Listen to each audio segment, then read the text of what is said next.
Hello everyone, welcome back to another video of kahani explanation. आज मैं explain करने वाली हूँ हाल ही में रिलीज़ हुई एक थाई हॉरर मूवी को जिसका नाम है होम फॉर रेंट।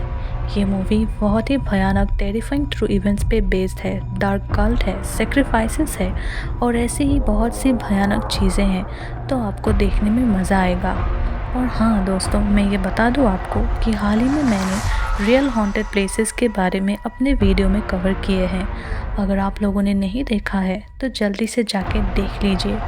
वीडियो का लिंक आपको डिस्क्रिप्शन बॉक्स में और पिन कमेंट में मिल जाएगा। So without further ado, let's roll the intro.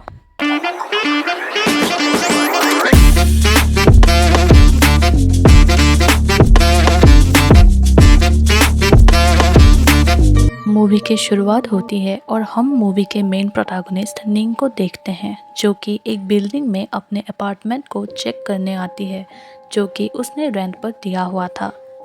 लेकिन जो टेनेंट्स होते हैं वो अपार्टमेंट खाली करके ऑलरेडी जा चुके थे और उसको भी बहुत ही बुरी हालत में छोड़कर गए थे। सब जगह पर गंदगी और थोड़े बहुत डैमेजेस थे, जिसमें रियल एस्टेट एजेंट टॉम उसे ये कहता है कि वो उनको सू कर सकती है, लेकिन वो वर्दित नहीं होगा क्योंकि फाइन लॉयर के फीस से भी कम ही होगा। खैर, अब वो लोग बात करने लगते हैं जहाँ पर निंग को पैसों की काफ़ी ज़रूरत थी। अब इस बात पर टॉम उसे ये सजेस्ट करता है कि वो अपार्टमेंट को साफ करवा कर यहीं पर शिफ्ट हो जाए, और जो उसका बड़ा वाला घर है उसके लिए वो एक और फैमिली को जानता है जो कि घर ढूंढ रही है, तो वो उसे रेंट पर लगा दे, जिस पे वो अपने हस्बैंड क्वीन से बात करके डिसाइड कर सकती है, क्योंकि उस घर का रेंट उसे काफ़ी ज़्यादा मिल सकता था as compare to this one. अब वो घर आती है और हम उसके हस्बैंड क्वीन को देख पाते हैं और उनकी एक बेटी इंग भी होती है। अब ब्रेकफास्ट करते हुए निंग क्वीन से हाउस रेंट करने की बात करती है, जिससे उसके पास थोड़े बहुत पैसे आ जाएंगे, लेकिन वो हाउस रेंट करने के लिए एग्री नहीं होता और वो कहती है इस बार कोई डॉक्टर फैमिली है, जिस पर क्वीन उसको बोलता है कि आखिरी टाइम भी अपार्टमेंट के लिए एक टीचर फैमिली आई थी और वो तब भी घर रेंट के खिलाफ था। लेकिन निंग जैसे तैसे करके उसको समझा देता है और मना लेता है। क्वीन का यहाँ पर कहना था कि वो जो चाहे कर सकती है। खैर, अब वो जॉब इंटरव्यू के लिए गई हुई थी और आज उन टेनेंट्स को घर देखने आना था और वो क्वीन को कॉल करके कहती है कि वो उन्हें अटेंड कर ले। लेकिन क्वीन घर रेंट करने के मूड में था ही नहीं, तो वो कैंसिल करने का बोल देता है और निंग उसे मना कर ये बोलती है कि वो खुद जल्दी घर आ जाएगी। अब वो कुछ ही देर में घर पहुंचती है और तब वो नए टेनेंट्स वहीं पर थे। वहाँ पर मदर और डॉटर होती है, जहाँ पर मदर का नाम होता है रात्रि और डॉटर का नाम नुस था। जब निंग घर आती है तब वो देखती है रात्रि क्वीन को कोई किताब दे रही थी और बोलती है उसकी सारी दिक्कतें दूर हो जाएगी और वो यहाँ पर रहने लगेगी, तो वो आगे और बात करेंगे। अब निंग उन दोनों से मिलती है और टॉम उनके बारे में बताता है कि रात्रि रिटायर्ड डॉक्टर है और नुश भी डॉक्टर ही है, जो कि यहाँ पर बैंकॉक में शांति वाली जगह पर रहना चाहती है। इन्हें ये घर पसंद आ गया है और वो कब शिफ्ट करे, जिस पर क्वीन बोलता है कि वो अगले महीने शिफ्ट कर सकती है। अब निंग ये सुनकर खुश हो जाती है कि चलो कम से कम क्वीन मान तो गया घर रेंट के लिए, जो कि काफ़ी अजीब था क्योंकि अब तक तो ये इस चीज़ के खिलाफ था, लेकिन रात्रि से मिलते ही वो इस चीज़ के लिए मान गया। खैर, अगले महीने निंग अपनी फैमिली के साथ अपने अपार्टमेंट में शिफ्ट हो जाती है और घर खाली कर देती है ताकि नए टेनेंट्स आकर शिफ्ट हो पाए, और वो जाते हुए अपने नेबर आंटी फ़ोन से भी बात करती है, जो कि उससे और इंग से बहुत ज़्यादा क्लोज थी। अब निंग आंटी फ़ोन से कहती है कि अगर नई फैमिली उन्हें परेशान करे तो वो उसे कांटेक्ट कर सकती है। खैर, वो लोग अपने अपार्टमेंट में शिफ्ट हो जाते हैं और आज इंग का बर्थडे भी था। ये लोग बर्थडे सेलिब्रेट करते हैं और निंग ने इंग को गिफ्ट में टॉय सेट दिया था, जो कि उसे पसंद नहीं आता क्योंकि उसका मन एक डॉल लेने का था। लेकिन निंग बताती है कि जो वो स्पेसिफिक डॉल मांग रही है, वो डॉल लेने की उसने बहुत कोशिश करी है, लेकिन अब वो डॉल कहीं भी नहीं मिल रही। कुछ ही देरी के बाद मैं इंग को सुलाकर निंग लिविंग रूम में आती है जहाँ पर क्वीन बैठा हुआ था और वो यहीं पर सोफे पे सोने के लिए बोलता है क्योंकि कुछ दिन इंग को यहाँ पर सेट होने में टाइम लगेगा और उसके खरोतों की वजह से इंग जाग सकती थी। अब निंग यहाँ पर क्वीन के पास वही किताब नोटिस करती है जो कि रात्रि ने उसे दिया था, लेकिन क्वीन से पूछने पर वो यहाँ पर ये कहता है कि ये किताब कोई और मैकेनिकल मैनुअल है और वो बुक तो अजीब सी थी जो उसने फेंक दिया था। अब वो दोनों बात करने लगते हैं और निंग उसकी छाती पर कोई अजीब सा सिंबल नोटिस करती है जिसके बारे में वो बताता है कि वो अपने बॉस के साथ ड्रिंक कर रहा था और वहाँ पर कोई टैटू भी बना रहा था, तो ये उसने ऐसे ही बनवा लिया और निंग इसको काफ़ी लाइटली लेती है क्योंकि ये एक टैटू ही तो है। अब अगले दिन निंग घर जाती है स्टोरेज रूम से कुछ सामान लेने के लिए, यानी कि जहाँ पर रात्रि शिफ्ट हुई थी, और यहाँ पर नुश उसे मिलती है जो कि उसे बाहर ही ग्रीट करती है और शायद रात्रि घर के सारे पर्दे लगा देती है ताकि निंग अंदर का कुछ भी ना देख पाए, और ये बात उसे काफ़ी अजीब लगती है। अब निंग सामान लेने लगती है और नुश के बैग पर वो सेम वैसा ही सिंबल नोटिस करती है जो कि उसने क्वीन के चेस्ट पर देखा था, जो कि उसे बहुत ही अजीब लगता है, एक जैसे ही सिंबल दोनों के पास। अब वो मेल बॉक्स के बारे में पूछती है तो नुश कहती है कुछ मेल्स आए थे और वो उसे लेने के लिए घर के अंदर जाती है, लेकिन वो स्ट्रेंजली 1 मिनट के लिए भी डोर लॉक कर लेती है, जो कि बहुत ही अजीब बात थी। ऐसा लग रहा था कि वो जरा भी निंग को अंदर नहीं आना देना चाहती और ना ही उसे अंदर का कुछ देखने देना चाहती हो। अब निंग मेल्स लेती है तो वो ऑलरेडी ओपन थे, जिस पर नुश कहती है उसे लगा कि ये उसके मेल्स होंगे तो उसने ओपन कर दिया। अब आंटी फ़ोन निंग को अपने पास बुलाती है जो कि थोड़ी परेशान थी और डरी हुई थी, और कहती है कि ये नए टेनेंट्स उसे कहीं से भी डॉक्टर्स की तरह तो नहीं लगते।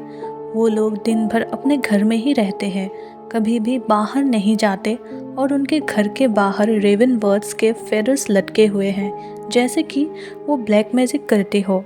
और हाँ, हर सुबह 4 बजे के आसपास वो लोग कुछ अजीब से चैंटिंग करते हैं, और एक रात आंटी फ़ोन का डॉग भी बहुत ही तेज भौंक रहा था जिसे उन्होंने देख लिया, और उनके घर के ऊपर उस वक्त बहुत सारे रेवन बर्ड्स उड़ रहे थे। अब अगली सुबह वो डॉग टोटली मरा हुआ पाया गया, जिससे आंटी फ़ोन बहुत ही ज़्यादा परेशान है, और निंग भी ये बात सुनकर काफ़ी परेशान हो जाती है और आंटी फ़ोन को संभालती है। अब निंग अपने अपार्टमेंट आ जाती है और डॉक्टर्स डेटाबेस में रात्रि के डिटेल्स चेक करती है तो डॉक्टर डेटाबेस के अंदर उसका नाम था ही नहीं। खैर, अब तक क्वीन भी घर आ चुका था और वो उसके बारे में उससे बात करती है, तो क्वीन कहता है कि अब वो यानी रात्रि रिटायर्ड डॉक्टर है तो उसका नाम हट गया होगा। और टैटू के बारे में भी निंग उसे बोलती है कि नुश के ऊपर भी सेम टैटू था, जिस पर इन उसे कहता है कि ये काफ़ी नॉर्मल चीज़ है और ऐसे टैटू काफ़ी लोग बनवाते रहते हैं। अब अगले सीन में निंग नट नाम के एक पर्सन को कॉल करके अपने नए टेनेंट्स के बारे में जानकारी निकालने के लिए बोलती है, और वहीं पर इंग भी खेल रही थी जिसके पास में पड़ा हुआ था क्रो फेदर, जिसे वो उठा लेती है। अब रात को इंग सडनली जाकर बताती है कि रूम में कोई था, जिस पर निंग कहती है कि वो मिरर में रिफ्लेक्शन देख लिया होगा। अब हम इसके अपार्टमेंट के बाहर ढेर सारी रेवन बर्ड्स को देख पाते हैं और रूम की विंडो भी खुली हुई थी जिसको निंग बंद कर देती है। क्लोजेट भी अपने आप ओपन हो गया था जिसको वो चेक करने लगती है, और अब उसके पास फ़ोन पर कोई मैसेज आता है जिसको वो देखने जाती है, और क्लोजेट में हम एक भयानक शैडो को देख पाते हैं जिसे ऑब्वियसली निंग नहीं देख पाती। अब ये मैसेज आंटी फ़ोन ने किया हुआ था जिसके अंदर एक वीडियो था, और फ़ोन ने लिखा था कि वो लोग फिर से रिचुअल्स करने लगे हैं और टाइम भी 4 बजे के आसपास था, और वीडियो में रात्रि कोई रिचुअल कर रही है और वो आंटी फ़ोन को भी देख लेती है। निंग उन्हें मैसेज करती है उन्होंने उनको देख लिया है और वो ठीक तो है ना, जिस पर वो मैसेज का कोई रिप्लाई नहीं आता, और जो वीडियो और मैसेजेस आए थे वो भी अनसेंड हो जाते हैं, जिससे कि निंग परेशान हो जाती है। उसे बाहर से कुछ आवाज़ें आती है तो वो बाहर चेक करने के लिए जाती है और क्वीन रूम में नहीं था। तब निंग उसे सब जगह ढूंढती है और कॉल करती है, लेकिन क्विन कॉल कट कर देता है और वो बाहर से आता है और कहता है कि कोई चूहा मिल गया था और वो उसे ही बाहर फेंकने गया था। और निंग उसके पास वही रेड बुक देखती है जिसके बारे में पूछने पर वो ये कहता है कि ये बुक वो चूहे पकड़ने के लिए लेकर गया था, जिस पर निंग कहती है कि ये बुक खराब हो गई है और वो उसे फेंक दे। और वो उसे फेंकने जाता है और निंग अपने कमरे में सोने के लिए जाती है, लेकिन वो छुप कर ये देखती है कि क्विन ने उस किताब को अपने बैग में रख लिया था और बैग का लॉक भी लगा दिया था, जो कि निंग को बहुत ही ज़्यादा वियर्ड लगता है। अब अगली सुबह निंग आंटी फ़ोन से मिलने जाती है और नुश वहाँ पर आकर ये बताती है कि वो तो अपने होम टाउन गई है, जिस पर यहाँ पर निंग कहती है कि वो तो बैंकॉक से ही है और उनका कहीं पर भी कोई भी रिलेटिव है ही नहीं, मीन्स वो कहीं भी नहीं जा सकती। जिस पर नुश उसे ये कहती है कि उन्होंने ऐसा ही कहा था और वो जब वापस आ जाएंगी तो वो उन्हें निंग के बारे में इंफॉर्मेशन दे देगी। और अब तक निंग काफ़ी परेशान हो जाती है और नुश और फैमिली का बिहेवियर, आंटी फ़ोन का गायब होना और क्विन का बिहेवियर उसके लिए काफ़ी डरा देने वाला था और परेशान करने वाला हो गया था। खैर, अब तक वो घर आ जाती है और निंग के पास वही डॉल दिखती है जो कि उसने उसे लाने के लिए कहा था और ये मार्केट में मिलनी भी बंद हो गई थी, जिसके बारे में इंग बताती है कि ये डॉल उसे उसके फादर ने गिफ्ट करी है। और निंग को ये डॉल बहुत ही क्रीपी लगती है। अब रात को निंग सो रही थी और तभी उसकी बेटी इंग कोई नाइटमेयर देखती है, जिसके बाद में निंग की नींद खुलती है तो उसे वो डॉल दिखती है जो कि उसे बहुत ही क्रीपी लगती है और वो उसे ड्रॉयर में रखने लगती है। खैर, अब उसे बाहर से अलार्म की आवाज़ आती है और समय सुबह के 3:45 हो रहे थे और वो बाहर देखती है तो क्वीन तैयार होकर उस लाल किताब को लेकर घर से बाहर जा रहा था और निंग उसका पीछा करने लगती है, लेकिन कुछ आवाज़ कर देती है और क्वीन वापस आकर सो जाता है। अब वो खुद भी सोने लगती है और तभी उसे किसी की शैडो हॉन्ट करने लगती है, जिससे कि वो बहुत ज़्यादा डर जाती है और मिरर में उसे वो शैडो इंग के ऊपर दिखाई देती है और उसे भी सामने आकर हॉन्ट करने लगती है, जिससे कि वो बहुत ही परेशान हो जाती है।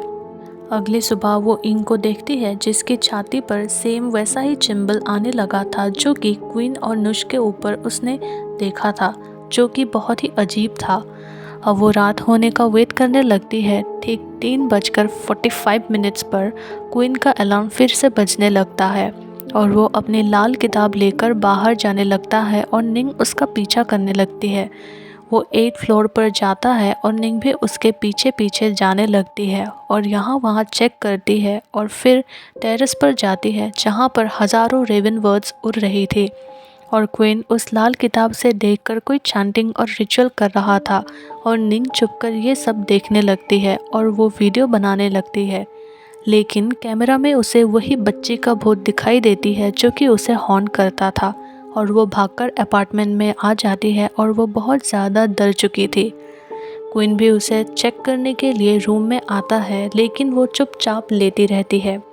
अब अगली सुबह वो क्वीन का बैग देखती है जिसका पासकोड उसने रात में ही याद कर लिया था और वो उस किताब को उठा लेती है और अब उसे बाथरूम में ले जाकर चेक करने लगती है तो उसमें कुछ भी नहीं लिखा हुआ था और ये बहुत ही शॉकिंग बात थी, यानी कि वो किताब पूरी तरह से खाली थी और ये देखकर तो वो और भी ज़्यादा वियर्ड फील करने लगती है और वो उस किताब को यही छुपाने लगती है और स्टोरीज देखती है तो यहाँ पर बहुत सारे वही सिंबल्स थे और रिचुअल्स के सामान था जिससे क्वीन ने ही बनाया होगा।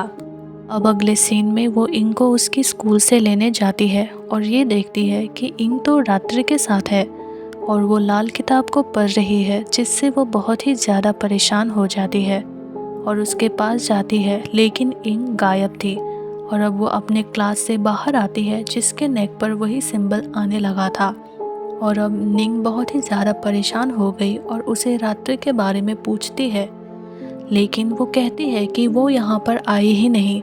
अब वो उसे घर लाती है और कार में छोड़कर घर से सामान पैक करके लेके आती है, क्योंकि अब वो यहाँ पर नहीं रहना चाहती थी।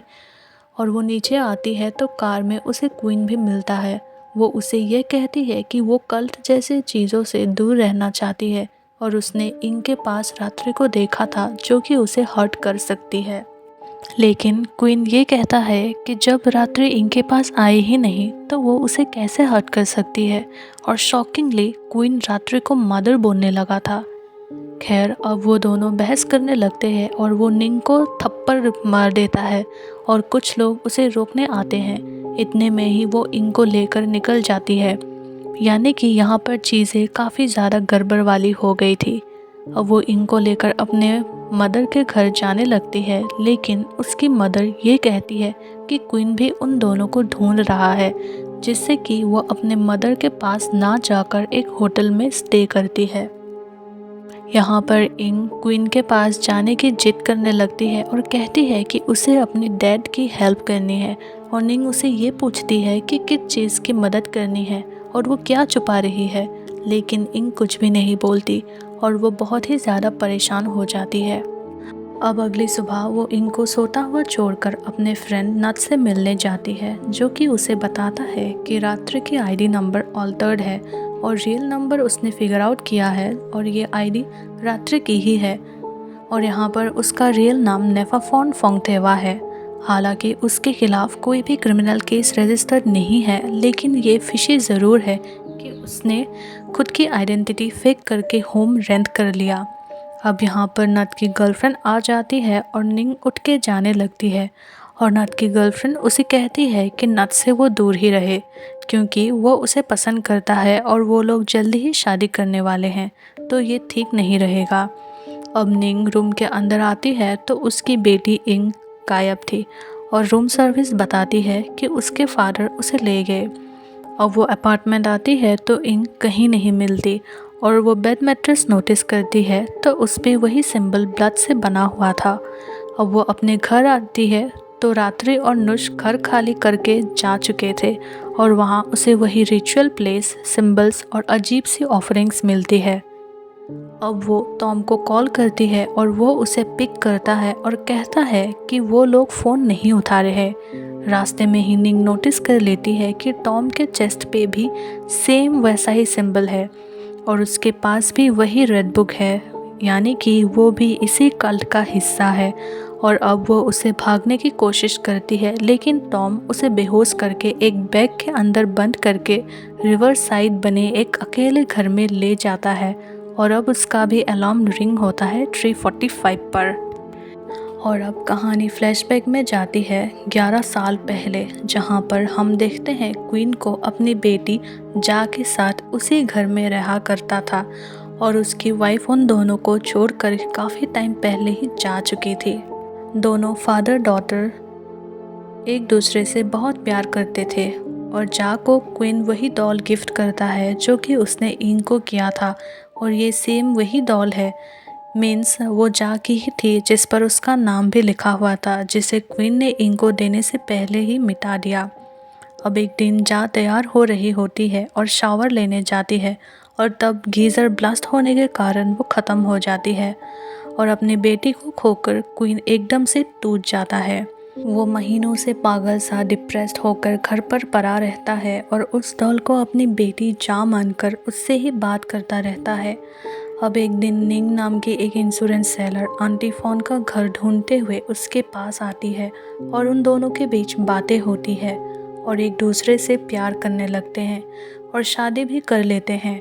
और क्वीन अपने पास्ट से मूव ऑन कर लेता है और पास्ट का कुछ भी निंग को नहीं बताता, यानी कि ये निंग वही है जिसे हम स्टार्टिंग से देख रहे थे, जिसके अंदर कोई भी खराबी नहीं था, क्योंकि वो कहीं भी गलत नहीं था, और अपने दुख से बाहर आने के लिए ये सही भी था। अब समय बीत जाता है और एक दिन वो इंग को जा से बात करते हुए सुनता है, जिस पर उसे पहले तो यकीन नहीं होता, लेकिन इंग अब जा जैसे ही बात करने लगी थी और जा जैसे ही खाने पीने लगी थी। इसका मतलब वो वाकई जा से कम्युनिकेट कर पा रही थी। अब ये सब क्वीन ने तब नोटिस किया था जब निंग उसे घर रेंट के लिए बोला था। अब वो उसी दिन जाके सामान देखता है, और ये घर उसका आखिरी निशानी था, इसीलिए वो उसे बेचने नहीं चाहता था। और अब आपको समझ में आया होगा कि क्यों वो इस घर को रेंट करने के लिए और यहाँ पर बेचने के लिए मना कर रहा था। यानी कि यहाँ पर कहानी फिर से शुरुआत की तरफ चली जाती है, जहाँ पर रात्रि को यहाँ पर घर रेंट के लिए दिए जाने वाला था। निंग घर पर नहीं होती, यानी कि वो तब जॉब इंटरव्यू पे थी और घर देखने के लिए रात्रि और नुश आ जाती है। और रात्रि में कुछ पावर्स थी जो कि जा को सेंस कर पा रही थी और उसके साथ में क्या हुआ और वो अपने टाइम से पहले ही मारी थी, इसीलिए वो इसी घर में कैद है। ये सब वो जान चुकी थी, जो कि वो क्वीन को बताती है, जो कि वो जानकर बहुत ही शॉक्ड होता है, जिससे रात्रि खुद रेड बुक देती है और वो खुद जा की याद में और पेन में था, तो वो किताब उसे हेल्प कर सकती थी। अब वो लोग घर पर शिफ्ट हो जाते हैं और क्वीन रात्रि से मिलने जाता है और वो उसे रिचुअल करने के लिए बोलती है, जिससे वो अपनी बेटी जा को देख पाएगा। लेकिन उससे पहले उसे रात्रि के कल्ट के लॉर्ड हिज माइटीनेस को सर्व करना होगा और उन्हें फेट रखना होगा। अब निंग से चुपकर वो चांटिंग करने लगता है, जो कि बुरा काम नहीं था, और चुपकर, क्योंकि वो निंग को जा के बारे में बता नहीं सकता था, क्योंकि उसने पहले भी नहीं बताया। अब जिस दिन निंग सामान लेने आई थी, उस दिन घर पर क्वीन ही था और वो उससे छुप रहा था। मीन्स वो मेल्स उसने ही ओपन किए थे। वो रात्रि के पास रेगुलरली आया करता था। अब एक दिन रात्रि उसे कहती है कि जा का जाने का टाइम हो चुका है, जिस पर वो उसे कहता है कि वो अपने बेटी से भी मिल नहीं पाया, रात्रि उसकी हेल्प करे। और अब से ही वो रात्रि को मदर बोलने लगा था, यानी कि जाग की जो स्पिरिट थी वो रात्रि के अंदर आया करती थी, यानी कि उसे हम मीडियम कह सकते हैं। अब रात्रि उसे कहती है कि वो उसकी मदद तो कर सकती है, लेकिन उन्हें एक ऐसी बॉडी चाहिए होगी जो कि जा की ही एज की हो और उसे कम्युनिकेशन कर सकती हो। इसमें उस पर्सन का कुछ होगा भी नहीं, क्योंकि एक साथ दोनों स्पिरिट्स एक ही बॉडी में रह सकते हैं। और यहाँ पर रात्रि का इशारा इंग की तरफ था। अब क्वीन उस दिन ही इंग को जा की डॉल गिफ्ट करता है और उसे जा के बारे में सब कुछ बताता है और उसे वापस लाने के लिए इंग से मदद मांगता है। और हम जान पाते हैं कि क्वीन ने क्या हेल्प मांगी थी। अब वो घर पर बेड मैट्रेस के नीचे वो सिंबल बनाता है, बाथरूम स्टोरेज में वो रिचुअल सेटअप और सिंबल प्लेस बनाता है। अब वो रिचुअल कर रहा होता है जिस दिन निंग ने उसे देख लिया था, और वो बुक असल में एक तरह का डोरवे होता है, जो कि हमारे वर्ल्ड और डेड वर्ल्ड के बीच का, जहाँ पर एक तरह से एस्ट्रल प्रोजेक्शन करके क्वीन पहुँच गया था और उसने खुद को उसके पास प्रेयर्स करके कल्ट के बहुत सारे मेंबर्स की स्पिरिट्स को देखा था, और उसने जा के स्पिरिट्स को भी देखा था, जो कि जल्दी ही गायब हो गई थी। और यही रीज़न था कि वो किताब बिल्कुल खाली थी। अब वो एस्ट्रल प्रोजेक्शन में था, तो उसे पता था कि निंग ने उसे देख लिया था, और ये बात उसने रात्रि को बता दी थी, जो कि अब खुद ही रिचुअल परफॉर्म करने का बोलती है। अब अगले दिन स्कूल के बाहर क्वीन रात्रि के साथ ही था, और वो उसे बताती है कि रिचुअल पूरा करने के लिए उसके बॉडी पर 3 मार्क्स होना ज़रूरी है। एक जा बना चुकी है उसकी चेस्ट पर, दूसरा वो बना देगी, और तीसरा और सबसे स्पेशल क्वीन को बनाना होगा, क्योंकि वो उससे ही पैदा हुई थी। खैर, इसके बाद में होता ये है कि निंग अपनी बेटी को लेकर भाग जाती है, और क्वीन ने इंग को होटल से ही कॉल करके बुला लिया था, और वो उसे वहाँ से पिक करके घर ले आता है, जहाँ पर नुस उसे आंटी फॉन के घर आने का कहती है, क्योंकि निंग उसके घर को चेक करने आ सकती थी और अभी उनके घर को रिचुअल के लिए तैयार भी करना था। अब वो आंटी फॉन के बारे में पूछता है, तो वो बताती है कि आंटी फॉन मेडिटेशन कैंप गई है, रात को आ जाएगी। अब रिचुअल की तैयारी शुरू होती है। इंग पर वो मार्क बनाया जाता है और उसे रात्रि के पास रिचुअल्स के लिए छोड़कर क्वीन नीचे आ जाता है, जिसे आंटी फॉन मिलती है, जो कि उसे स्टैब कर देती है, क्योंकि वो पोजेस्ड हो गई थी। और अब रात्रि नीचे आती है और अपने बॉक्स से एक वुडन डॉल निकाल कर कहती है कि ये उसकी सबसे छोटी बेटी है, जिसके साथ खुलते हैं इस मूवी के भयानक ट्विस्ट। तो रात्रि की बेटी थी प्लिया नाम की, जो कि 7 साल की एज में डूब कर मारी गई थी। और तब से ही उसने प्लिया की सोल को उस डॉल में कैद करके रखा था और तब से ही वो एक सुइटेबल बॉडी ढूंढ रही थी जिसके अंदर वो प्लिया की सोल को डाल पाए।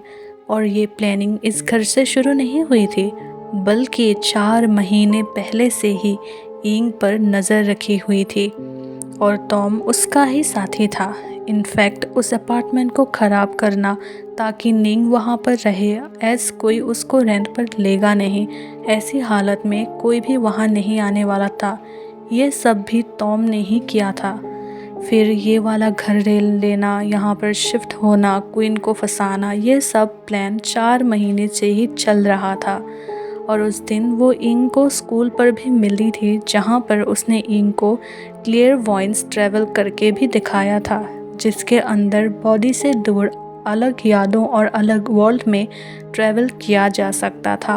और उसने बताया था इस बॉडी के अंदर एक लड़की, यंग लड़की की स्पिरिट रहती है जिसका नाम रात्रि है और उसने 50 इयर्स पहले रिचुअल करके उसे अपने अंदर रहने दिया था और रात्रि ही उसको दिखती है जो कि स्पिरिट थी, तो वो एज करेगी नहीं और उसके ग्रेट ग्रैंडफादर हिस्माइटिनेस के लीडर के डिसेंडेंट थी और हिमालयस के अराउंड थे। और उसके रिचुअल के बीच में जा की भी स्पिरिट्स आ रही थी जिसे वो उसके ही डॉल में कैद कर देती है ताकि वो रास्ते में ना आ पाए। यानी कि उस डॉल के अंदर जाके स्पिरिट्स खुद से नहीं आई थी बल्कि रात्रि ने उसको कैद किया था और अपनी बेटी की स्पिरिट्स अलग ही डॉल के अंदर कैद करके रखा था। और आपको एक बात और याद होगी कि निंग की दोस्त नट ने यहाँ पर ये रात्रि के ऊपर इंफॉर्मेशन निकाली थी, तो ये शरीर किसी और का था और इस शरीर के अंदर रात्रि की स्पिरिट्स थी। बेसिकली यहाँ पर स्पिरिट्स को ट्रांसफ़र करने की रिचुअल्स किए जा रहे थे और यहाँ पर इस सेमन का मकसद कुछ अलग ही था, अपनी बेटी को ज़िंदा करना। अब हमें यहाँ पर ये तो पता चल ही गया कि कल्ट बहुत पुराना है और रात्रि ने ये सब कहाँ से सीखा, कैसे सीखा। और ये कल्ट पुराना है तो बहुत सी लोग ओवर द टाइम जुड़ते रहे। Now back to the story. Queen उसे मार्क करके रात्रि के पास छोड़ जाता है और यहाँ पर वो इंग को रिवील करती है उसने एक डेड बॉडी के अंदर जगह ली थी एज एक साथ एक ही बॉडी में 2 सोल नहीं रह सकती।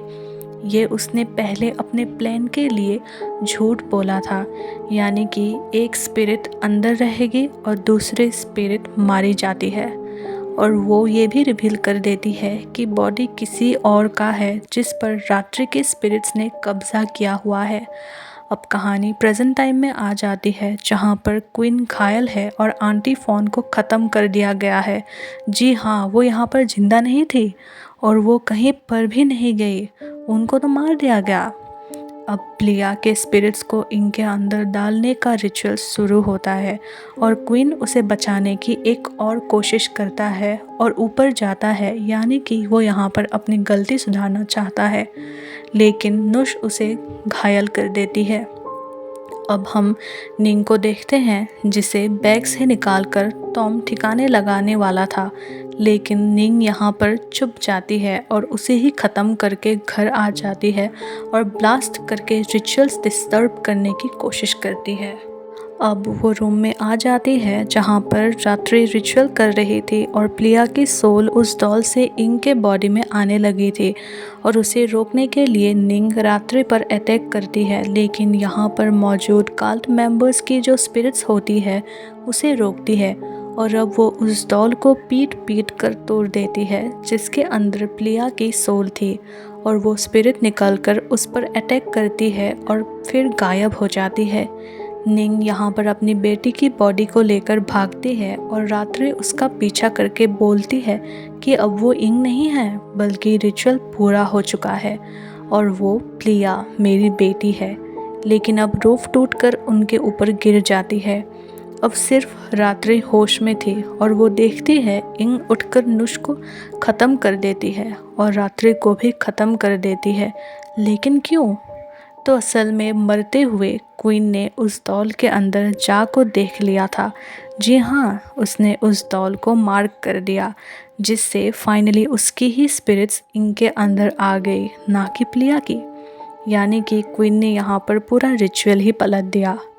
अब अगले सीन में हम निंग को हॉस्पिटल में देखते हैं, जिससे पुलिस ऑफिसर बात करते हैं और वो अपनी बेटी इंग के पास में आती है, जो कि उसे सच बता देती है कि वो इंग है ही नहीं, असल में वो जा की स्पिरिट है और वो उसके अंदर है और वो क्वीन की वही बेटी है जो कि कई साल पहले मारी गई थी और रिंग कहाँ है ये उसको भी नहीं पता। यानी कि एक बॉडी के अंदर खाली एक ही स्पिरिट रह सकती है और यहाँ पर जाके स्पिरिट रहेगी इनके बॉडी के अंदर। ये सुनकर निंग पूरी तरह से टूट जाती है, लेकिन वो जा को भी एक्सेप्ट कर लेती है क्योंकि उसकी कोई गलती थी ही नहीं। यहाँ पर जो कुछ किया था वो तो क्वीन ने किया था। और सबसे अच्छी बात यह है कि यहाँ पर प्लिया की स्पिरिट नहीं आई। अगर वो आ जाती तो यहाँ पर और भी चीज़ें खराब हो जाती। अब मूवी के एंडिंग सीन में हम उन दोनों को साथ देखते हैं, जहाँ पर निंग जा को अपनी बेटी के रूप में एक्सेप्ट कर लेती है और जा को भी एक माँ मिल चुकी थी और ये मूवी यहीं पर ख़त्म हो जाती है। तो दोस्तों, ये थी होम फॉर रेंट मूवी की कहानी। आई होप आपको वीडियो पसंद आया होगा। If you like the video then please like, share and comment. See you in the next one. Till then, subscribe to our channel and press the bell icon so that you never miss an update. Thank you.